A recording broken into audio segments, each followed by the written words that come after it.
आज एक और छोटा सा संदेश हम सबके लिए और एक भेद की बात में, हालेलुया, जिसे हम समझें। यूहन्ना अध्याय 3 में निकुदेमुस, जो यहूदियों का सरदार था, यीशु मसीह के पास रात को आया। ये हम सब जानते हैं। और प्रभु से वो कुछ सवाल पूछने के लिए आया, पर यीशु मसीह ने जवाब में उसका जवाब नहीं दिया, परंतु प्रभु यीशु मसीह अपने स्वर्ग की बातें दृष्टांत की रीति पर उसको बताने लगा। और निकुदेमुस बहुत बेचैन हो जाता है सुनकर। वो सोचता है कि कैसे हो सकता है, कैसे हो सकता है, बस वो यही उसके अंदर सोच चल रही थी। और प्रभु उसको बहुत सारी बातें दृष्टांत की रीति पे बताता है, लेकिन निकुदेमुस को समझ नहीं आती। प्रियो, यीशु मसीह उस समय निकुदेमुस को ये बता रहा था कि जो व्यक्ति आत्मा से जन्मा है वो आत्मा है, और आत्मा से जन्मा हुआ व्यक्ति हवा के समान है।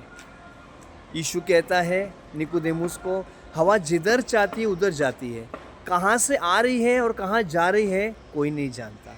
आमेन, हालेलुया। और वैसा ही प्रभु यीशु मसीह उसको कहता है, निकुदेमुस को, कि व्यक्ति जो है आत्मा से जन्मा हुआ व्यक्ति है वो ऐसा है।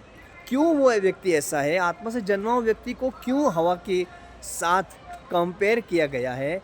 क्योंकि जैसे संसार में कोई भी व्यक्ति हवा कहाँ से आ रही है और किधर जा रही है नहीं जानता, वैसे ही संसार भर में कोई भी संसार के लोग आत्मिक व्यक्ति को नहीं समझ सकते।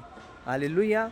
ये स्पष्ट है कि जो विश्वास करने वाले लोग हैं, जो आत्मा से भरे हुए लोग हैं, उनको संसार नहीं समझता कि वो कब कहाँ जा रहे हैं, क्या कर रहे हैं, कैसे प्रार्थना कर रहे हैं, कब उनका किस तरह से चलना हो रहा है, कैसी बातें उनके साथ हो रही है, कैसी घटनाएं अद्भुत उनके साथ हो रही है, चमत्कार हो रहे हैं।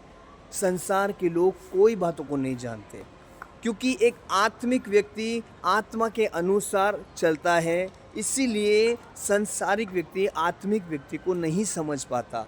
और यही समझाने के लिए प्रभु यीशु मसीह निकुदेमुस को दृष्टांत कहते हैं कि जो आत्मा से जन्मा है वो हवा के समान है। संसार में कोई भी लोग आत्मिक लोगों को नहीं समझते, क्योंकि आत्मिक लोगों का चाल चलन उनसे अलग है, बातचीत उनसे अलग है। हालेलुया। उनका हर एक काम संसार के लोगों से अलग होता है। इसीलिए जो आत्मिक व्यक्ति करता है वो शारीरिक व्यक्ति कभी नहीं समझ सकता। और इसीलिए प्रभु यीशु मसीह दृष्टांत को उसे समझाते हैं, हालेलुया, निकुदेमुस को, कि वे हवा के समान है। आमेन। उनके कोई नहीं जानता, पर उनको परमेश्वर जानता है। हालेलुया। खुदावंत की महिमा हो इस वचन से। परमेश्वर आपको आशीष दे।